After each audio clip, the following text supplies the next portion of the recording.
Hello बच्चों, welcome to Deepu classes.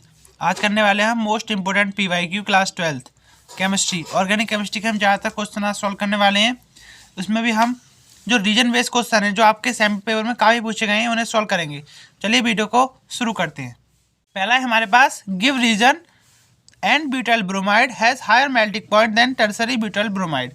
तो हमने एन ब्यूटाइल ब्रोमाइड ले लिया, यानी कार्बन से लगी हमने एक एल्काइल ग्रुप की ब्रोमीन से लगी हमने एक एल्काइल ग्रुप की चेन ले ली यहाँ पर। और यहाँ पर हमारे पास जो टर्सरी ब्यूटाइल है, यानी ये हमारे यहाँ पे ब्रांचिंग हो गई है। ठीक है, अगर इसकी बात करें तो ब्रांचिंग से क्या होता है, हमारे पास जो बॉइलिंग पॉइंट है वो डिक्रीज होता है। आपने पढ़ा है कि अगर हमारे पास ये ब्रांचिंग अगर इंक्रीज होती है तो हमारे पास जो बॉइलिंग पॉइंट होता है वो हमारे पास यहाँ पर डिक्रीज होता है। ठीक है, उसके बाद जो इसका सरफेस एरिया होता है उसके साथ वो भी डिक्रीज होता है। इस वजह से हमारा जो मेल्टिंग एंड बॉइलिंग पॉइंट है वो ब्रांचेस को का कम होता है और हमारे पास जो सादा चेन होती है कार्बन की उनका ज़्यादा होता है। ठीक है, इसके बाद जो हमारे पास नेक्स्ट क्वेश्चन है वो है, give reason for the following. जो थायोनाइल क्लोराइड है हमारे पास SOCl2 है, वो उस मेथड को क्यों प्रीफर किया जाता है एल्काइल क्लोराइड बनाने के लिए फ्रॉम एल्कोहल। एल्कोहल से अगर हम एल्काइल क्लोराइड बनाएंगे तो हम थायोनाइल को सबसे ज़्यादा प्रायोरिटी क्यों देते हैं। इसका हमारे पास आंसर है क्योंकि अगर हम किसी भी एल्कोहल ग्रुप की रिएक्शन थायोनाइल क्लोराइड के साथ कराते हैं तो हमारे पास जो एल्काइल ग्रुप बनता है उसके साथ हमारे पास SO2 + HCl बनता है। अब इसका रीजन क्या है, हमारे पास जो SO2 है, किसी भी रिएक्शन से अगर हमारी कोई गैस रिलीज हो रही है तो वो रिएक्शन में प्योर मानी जाती है और अच्छी स्टेट में होती है वो रिएक्शन। इसकी वजह से जो हमारे पास ये थायोनाइल क्लोराइड है हम इसे प्रीफर करते हैं। ठीक है, इसकी रीजन देखते हैं। In the reaction alkyl group form with gas. Alkyl group किसके साथ फॉर्म होता है, गैस के साथ, और gas SO2 is escape in the, इस रिएक्शन से हमारी जो SO2 गैस है वो हमारे पास एस्केप हो जाती है। बढ़ते हैं नेक्स्ट क्वेश्चन की तरफ। नेक्स्ट क्वेश्चन है हमारे पास, give the reason for following. ये हमारे पास कुछ एराइल ग्रुप दे रखे हैं, जैसे हमारे पास पैरा पोजिशन में हमने क्लोरीन अटैच किया है क्लोरोबेंजीन में, वहीं पर एक हमने ऑर्थो पोजिशन में क्लोरोबेंजीन अटैच किया है, वहीं पर हमने एक मेटा पोजिशन पे क्लोरीन अटैच किया है। तो हमें बताना है क्यों इसमें पैरा का सबसे ज़्यादा high melting and boiling point होता है। सबसे पहली बात क्या है, जो पैरा ग्रुप है हमारे पास वो सिमेट्रिकल ग्रुप होता है, उसकी सिमेट्री जो होती है वो इसके साथ होती है, इस वजह से पैरा रीजन इसका ये है, और ये आसानी से किसी भी लैटिस में फिल हो सकता है। ठीक है, तो ये इसके रीजन हो गए। इसके बाद बढ़ते हैं नेक्स्ट क्वेश्चन की तरफ। नेक्स्ट क्वेश्चन है हमारे पास, हमें एक्सप्लेन करना है क्यों हमारे पास जो एल्काइल हैलाइड होते हैं वो इनसॉल्युबल होते हैं, इनविजिबल होते हैं इन वाटर। सबसे पहली बात क्या होती है, वाटर जो हमारे पास होते हैं वो हाइड्रोजन बॉन्ड फॉर्म करते हैं। इस वजह से जो एनर्जी रिक्वायर होती है to break the hydrogen bond of alkyl halide ज़्यादा होती है। जो हमारे पास हाइड्रोजन बॉन्ड है, जो हमारे पास एल्काइल हैलाइड है, उससे जो हाइड्रोजन बॉन्ड को तोड़ने के लिए जो एनर्जी रिक्वायर होती है वो बहुत ज़्यादा होती है। और इसी के साथ साथ क्या होता है, अगर वो हमारा टूट भी गया बॉन्ड उसके बाद उसमें हाई एनर्जी रिलीज होती है। इसकी वजह से जो हमारे पास एल्काइल हैलाइड होते हैं वो इनसॉल्युबल होते हैं इन वाटर में। ठीक है, नेक्स्ट है हमारे पास, explain why the dipole moment of chlorobenzene is lower than the cyclohexyl chloride.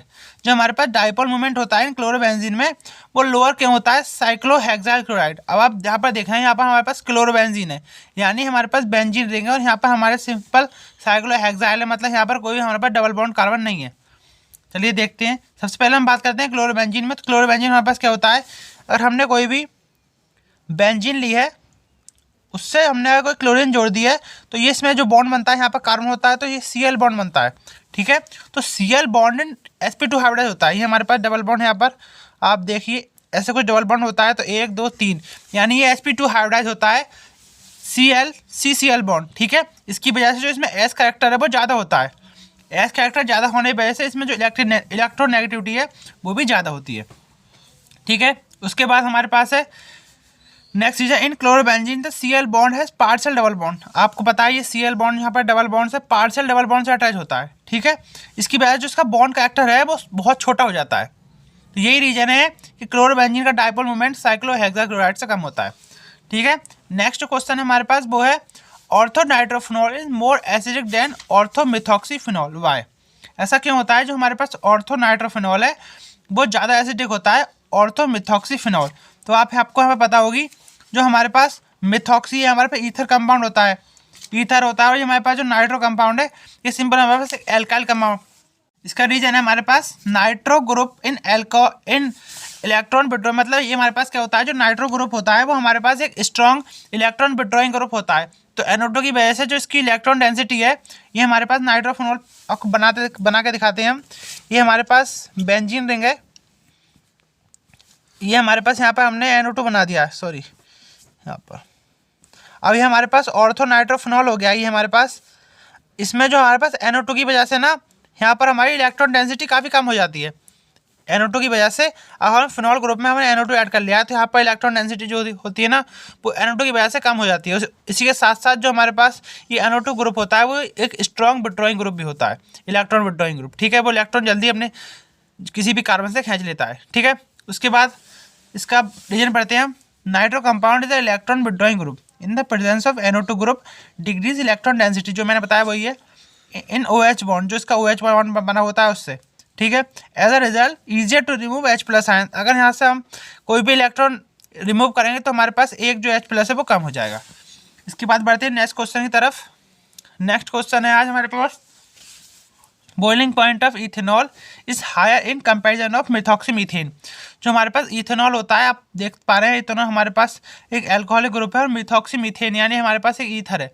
तो आपको पता होगा एल्कोहल में जो होती है हमारे पास हाइड्रोजन बॉन्डिंग होती है, वहीं पे हमारे पास ईथर में जो होती है वो हमारे पास होती है डाइपोल डाइपोल इंटरेक्शन। देखते हैं इसका एक्सप्लेनेशन क्या है। Ethanol can form strong intermolecular hydrogen bonding. तो हमारे पास जो इथेनॉल होता है वो इंटरमॉलिक्यूलर हाइड्रोजन बॉन्डिंग उसकी स्ट्रॉन्ग होती है, क्योंकि वो हाइड्रोजन बॉन्ड बनाता है। आप इसका स्ट्रक्चर बनाए अगर, तो इसका स्ट्रक्चर ये हो जाएगा हमारे पास CH3CH2OH। यहाँ पर हाइड्रोजन बॉन्डिंग है। वहीं पे हमारे पास जो मिथॉक्सीमीथेन है इसमें डाइपोल डाइपोल इंटरेक्शन होता है, क्योंकि हमें पे पॉजिटिव और नेगेटिव चार्ज अटैच होता है। तो ethanol can form hydrogen bonding, और वहीं पे हमारे पास मिथॉक्सीमीथेन होता है वो हमारे पास डाइपोल डाइपोल इंटरेक्शन से अटैच होता है। ये हुआ इसका एक्सप्रेशन। आज के लिए बस इतना ही है। अगर आपको नेक्स्ट वीडियो का पार्ट चाहिए तो आप मुझे कमेंट कीजिए। Thank you.